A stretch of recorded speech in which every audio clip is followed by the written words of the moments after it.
Welcome back to the channel. Don't forget to like, share, and subscribe my channel. Today we are explore how to create an emotional light trail effect using Photoshop.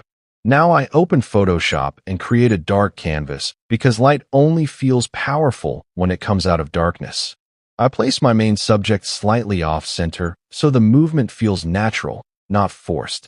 I pause for a moment here. This silence helps me imagine where the light should travel. Next, I create a new empty layer and select a soft round brush, lowering the hardness completely so the strokes feel smooth and alive.